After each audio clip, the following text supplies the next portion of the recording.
मैं सही बताऊँ तो मेरी लाइफ की सबसे बड़ी अचीवमेंट थी उस टाइम पे वो। एक किरदार भी मुझे मिल गया भगवान नारायण का प्ले करने का और जो मैं पढ़ा था वो मैं जी रहा हूँ। तो बचपन से वो सारे श्लोक वो सारे भक्ति गीत घर में चलते रहते तो शुरू से ही एक जुड़ाव है। हमारे यहाँ सारे भगवानों की पूजा की जाती है। एक ब्राह्मण फैमिली से आता हूँ। जी पहली बात मैं आप सभी का धन्यवाद करना चाहता हूँ कि आज मैं इतना प्रिविलेज्ड हूँ कि आपके सामने बैठा हूँ और मैं ये कहना चाहूँगा कि ऐसे किरदार को करने के लिए भगवान की ब्लेसिंग चाहिए होती है। One has to be really blessed to plus say play such characters. So I'm really honored लोगों का प्यार भी वैसा ही मिला क्योंकि जब तक एक जुड़ाव नहीं होता है, लोग उनसे रिलेट नहीं कर पाते जब आप ऐसा कैरेक्टर प्ले करते हैं, तब तक वो आपको एक्सेप्ट नहीं करते हैं। तो मैं यही बोलूँगा कि कृपा रही ऊपर वाले की कि लोग इससे रिलेट कर पा रहे हैं और शिव शक्ति से मैंने शुरू किया, फिर उसी शो से एक स्पिन ऑफ बना लक्ष्मी नारायण, नारायण का किरदार करते-करते ही नारायण पे एक लीड शो आ गया। तो मैं यही कहूँगा कि मैं बहुत लकी हूँ, बहुत फॉर्च्यूनेट हूँ कि लोगों का प्यार ही है, उनके बिना कुछ नहीं है हम। देखिए मैं एक ब्राह्मण फैमिली से आता हूँ और बचपन से ही हमारे यहाँ सारे भगवानों की पूजा की जाती है, हनुमान जी से लेके महादेव से, कृष्ण से, भगवान नारायण की, सबकी पूजा की जाती है। तो एक जुड़ाव बचपन से ही रहा है। सुबह उठो और सबसे पहले मम्मी मतलब सबके घरों में होता है कि मम्मी शुरू हो जाती हैं आरती करना। तो वो बचपन से वो सारे श्लोक, वो सारे भक्ति गीत घर में चलते रहते, तो शुरू से ही एक जुड़ाव है। मैं शुरू से हनुमान भक्त रहा हूँ और तो यू नो एक ऐसा जब तक ये जुड़ाव नहीं होगा ना आपसे, मुझे ऐसा लगता है आप उस किरदार को इतने अच्छे से प्ले नहीं कर पाएँगे। तो मुझे जो कुछ इनकी जो हमारी हिस्टोरिकल कहानियाँ हैं, उसको भी पढ़ने में इंटरेस्ट शुरू से ही रहा है कि महादेव ने किन असुरों का वध किया है, ब्रह्मा जी ने किसे-किसे क्या वरदान दिया है, नारायण को क्यों अलग-अलग रूप लेने पड़े इन असुरों को मारने के लिए। तो इंटरेस्ट शुरू से था। और ये चमत्कार ही कह लीजिए कि 2 साल पहले एक किरदार भी मुझे मिल गया भगवान नारायण का प्ले करने का और जो मैं पढ़ा था वो मैं जी रहा हूँ। तो इससे बड़ी उपलब्धि नहीं हो सकती। जी देखिए ये जो सवाल है ना वो हर बार मुझसे पूछा जाता है और कोई भी जो एक्टर माइथोलॉजिकल ड्रामा करते हैं, हिस्टोरिकल ड्रामा करते हैं उनको ये सवाल अक्सर पूछा जाता है। देखिए मैं इसका ना 2 जवाब दूँगा। पहला जवाब ये दूँगा आपको कि जो माइथोलॉजिकल एक्टर्स हैं या जो हमारे हिस्टोरिकल एक्टर्स हैं वो बहुत हैंडफुल हैं। सब लोग शायद इतनी आसानी से नहीं कर पाते हैं, लैंग्वेज पकड़ना मुश्किल होता है, सबके लिए इतना आसान नहीं होता है।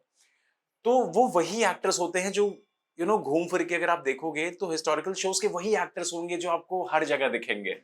कोई यहाँ महादेव प्ले कर रहे हैं तो वही महादेव वहाँ शायद नारायण प्ले कर रहे होंगे, जो नारायण यहाँ प्ले कर रहे हैं, कहीं वो कृष्ण प्ले कर रहे होंगे। तो हैंडफुल ऑफ एक्टर्स हैं। तो उनके लिए भी ये बहुत अच्छी अपॉर्च्युनिटी होती है क्योंकि हम यहाँ आते हैं बॉम्बे जैसे शहर में अपना नाम बनाने ऑफ कोर्स पैसा बनाने सब कुछ है। तो मैं ये कहूँगा कि अगर मैं इसी के थ्रू जो मुझे चाहिए मुझे मिल रहा है तो मुझे प्रॉब्लम नहीं है। मुझे ऐसे किरदार मिलते रहे मुझे कोई इश्यू नहीं है और ये मेरा पर्सनल बिलीफ है। अब जहाँ तक रही दूसरा जवाब ये है जहाँ तक रही आर्टिस्टिक सैटिस्फैक्शन की बात, कि क्रिएटिव सैटिस्फैक्शन भी चाहिए होता है कि आप हमेशा इत हिस्टोरिकल कैरेक्टर नहीं, कुछ उससे बाहर भी प्ले करना चाहेंगे आप। तो वो भी एक टीस रहती है कि काश कुछ ऐसा मिल जाए, काश मैं कुछ अलग अपना अलग क्रिएटिव साइड भी दिखाऊँ कि मैं सिर्फ़ ये नहीं हूँ, मैं ये भी कर सकता हूँ, मैं ये भी कर सकता हूँ। वो एक्टर्स की चॉइस होती है। तो वही है कि अब हमने कई सारे एग्ज़ाम्पल्स देखे, मोहित रैना जी हैं, उन्होंने महादेव किया, देवों के देव, इतना इतना बड़ा किरदार और आज वो अलग-अलग एक्टर्स कर रहे हैं और बहुत अच्छे भी लग रहे हैं। उनकी फ्रीलांस मैंने सीरीज़ अभी रिसेंटली देखी, वो बहुत अच्छे लग रहे हैं।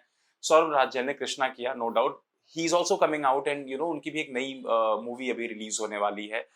तो जब से बड़े सारे प्लेटफ़ॉर्म्स आ चुके हैं एक्टर्स के पास, उनके पास है एवेन्यूज़ हैं, अपॉर्च्युनिटी हैं कि वो अलग-अलग चीज़ें लोग उनको अलग किरदार में भी देखें और जो क्रिएटिव आदमी है वो अपने आप को ढाल लेता है उस हिसाब से, जो मुझे ऐसा लगता है।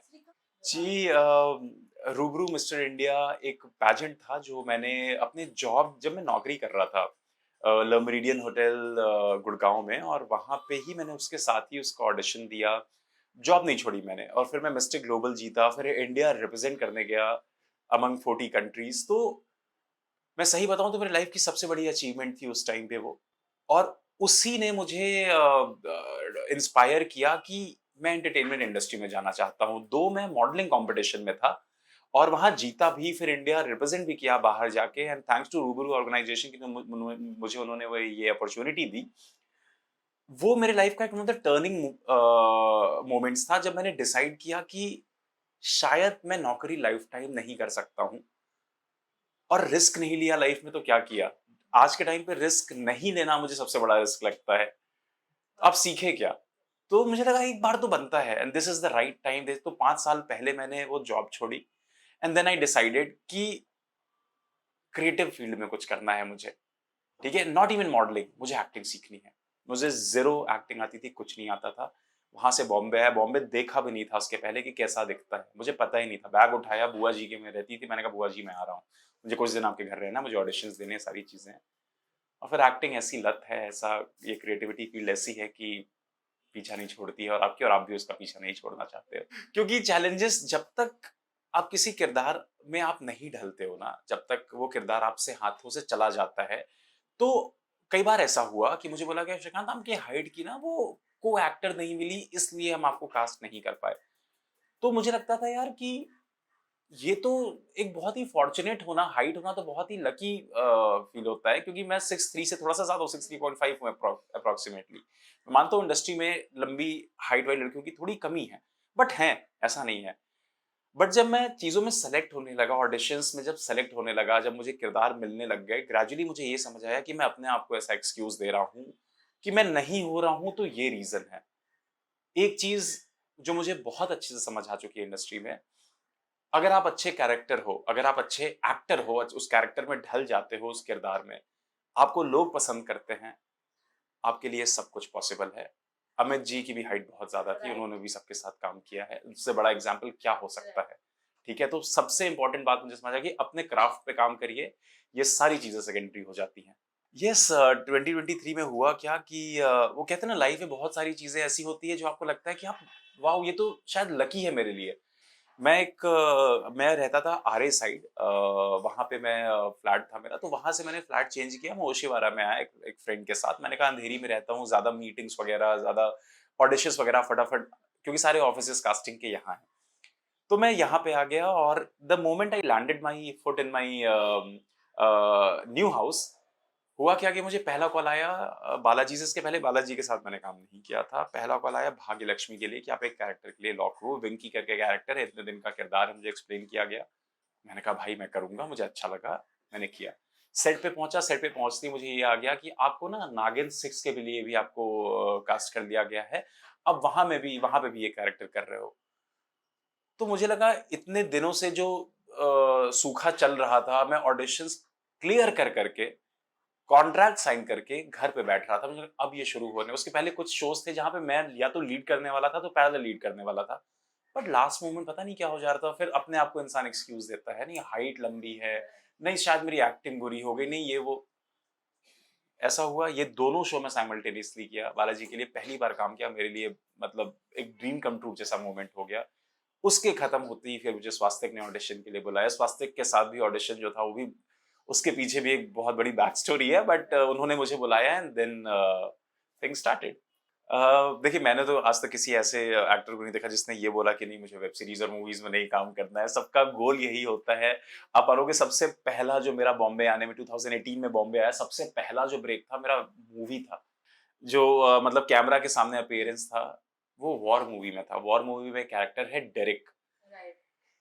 वो मैंने प्ले किया। उसमें आप क्रेडिट्स में जाओगे देखोगे डेरिक श्रीकांत द्विवेदी लिखा भी है। तो मेरा सबसे पहला एक्सपीरियंस वाईआरएफ के साथ था। तो मुझे लगा कि अब तो सिर्फ मुझे मूवी में ही काम करना है, अब तो मैं सिर्फ उसी के ऑडिशंस दूँगा। बट रियलिटी में भी रहना ज़रूरी है, ठीक है? तो ऐसा नहीं होता है कि आप मूवी में ही ऑडिशन देते रहोगे, टीवी नहीं दोगे, घर भी चलाना है, बहुत सारी चीज़ें होती हैं। तो I started auditioning for TV as well and बिल्कुल मेरा फ्यूचर ऑब्जेक्टिव यही है कि बड़े पर्दे पे काम करना है और पूरे प्रयासरत भी हूँ, कोशिश भी होती रहेगी कि बड़े पर्दे पे तो आना ही आना है। उसके लिए मुझे जितनी मेहनत करनी पड़े मैं करने को रेडी हूँ। मैम देखिए अभी तो फ़िलहाल मैं यही शो कर रहा हूँ, इसमें शिव शक्ति में बहुत ज़्यादा इन्वॉल्वमेंट है। तो ऐसा नहीं है कि मैं ऑडिशंस वेब सीरीज और मूवीज के लिए नहीं दे रहा हूँ, मैं उसके लिए भी ऑडिशंस दे रहा हूँ। बट फिलहाल शिव शक्ति में बहुत ज्यादा इन्वॉल्वमेंट है, इसलिए मैं कहीं ज्यादा फोकस नहीं कर पा रहा हूँ। And by God's grace this is a very अच्छी, बहुत अच्छी सिचुएशन है। I will not say it's a problem, it's a good thing to happen with any actor कि वो बिजी है। तो मैं इसमें बिजी हूँ, और जब कहीं अपॉर्चुनिटी मिलेगी किसी अच्छे कैरेक्टर के लिए मूवी या वेब सीरीज में, डेफिनेटली जाऊंगा मैं करने वो। अपने ऑडियंस को ये कहना चाहूंगा कि आप लोगों का जो प्यार है ना, वो ऐसे ही बनाए रखिए, क्योंकि हमेशा मैं एक ये जो सेंटेंस है मैं हमेशा कहता हूँ, आप लोग हैं तो हम लोग हैं। आपकी वजह से हम हमारा घर चलता है, हम लोग वो किरदार कर पाते हैं जो भी करते हैं। So thank you so much, I will be forever indebted to all of you, and thank you for loving us.